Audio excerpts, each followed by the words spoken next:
Anand bank of બરોડાની Chikhodra શાખામાં થયેલ 60 તોલા સોના અને 10 લાખથી વધુની રોકડની ચોરીનો ભેદ આણંદ એલસીબી પોલીસે ઉકેલ્યો છે। લોકલ ક્રાઇમ બ્રાન્ચ દ્વારા બેંક ઓફ બરોડા ચિખોદરા શાખાના લોકરમાંથી 60 તોલા સોનું રૂપિયા 10,50,000ની રોકડના ચોરીના ગુનામાં બેંકમાં પટાવાળાની ધરપકડ કરવામાં આવી હતી। બેંકના પટાવાળાએ સમગ્ર ચોરીને અંજામ આપ્યો હતો। આણંદ રૂરલ પોલીસ સ્ટેશન ખાતે બેંક ઓફ બરોડા ચિખોદરા શાખામાં લોકર ધરાવતા સુભાષભાઈ કાંતિભાઈ પટેલે ફરિયાદ નોંધાવી હતી। સુભાષભાઈએ પોતાના તથા પોતાની પત્નીના નામે લોકર લીધું હતું। જુદા જુદા સમયે ચાંદીની વસ્તુઓ તથા સોનાના દાગીના આશરે 60 તોલા જેટલા વજનના મૂક્યા હતા। બેંકમાં પટાવાળા ફરજ બજાવતા હતા વિપુલભાઈ વિનુભાઈ કેસરિયાએ ફરિયાદીના બેંકના લોકરની ડુપ્લિકેટ ચાવી બનાવી ચોરીને અંજામ આપ્યો હતો।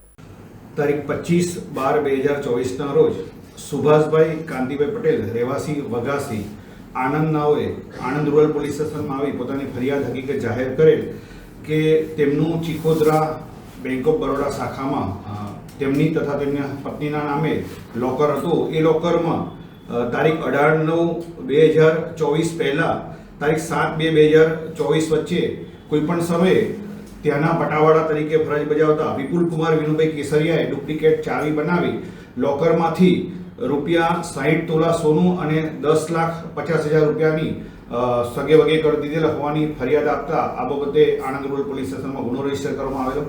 આ ગુનામાં એમાઉન્ટ ખૂબ જ મોટી હોય અને તેમાં બેંક ઓફ બરોડાના લોકરમાંથી પૈસાની સગે વગે કરેલ હોય। ગુનાની ગંભીરતા સમજી પોલીસ અધિક્ષક શ્રી જસાણી સાહેબે સદર ગુનાની તપાસ એલસીબી ને સોંપેલી હતી। આ ગુનાની તપાસ પીઆઈ HR બ્રહ્મભટ્ટની સૂચના અને માર્ગદર્શન હેઠળ પોલીસ ઇન્સ્પેક્ટર પાવરાએ હાથ ધરેલી। આ ગુનામાં દસ્તાવેજી પુરાવા એકત્રિત કરેલા અને તમામ એવિડન્સ એકત્રિત કરતા આરોપીએ સૌપ્રથમ સેશન્સ કોર્ટમાં આગોતરા જામીન અરજી કરેલી હતી, પરંતુ તે પણ નામંજૂર થયેલી। ત્યારબાદ હાઈકોર્ટમાં જામીન અરજી કરતા દસ્તાવેજી પુરાવા અને મળેલ એવિડન્સના આધારે નામદાર ગુજરાત હાઈકોર્ટ દ્વારા પણ આગોતરા જામીન આપવામાં આવેલા।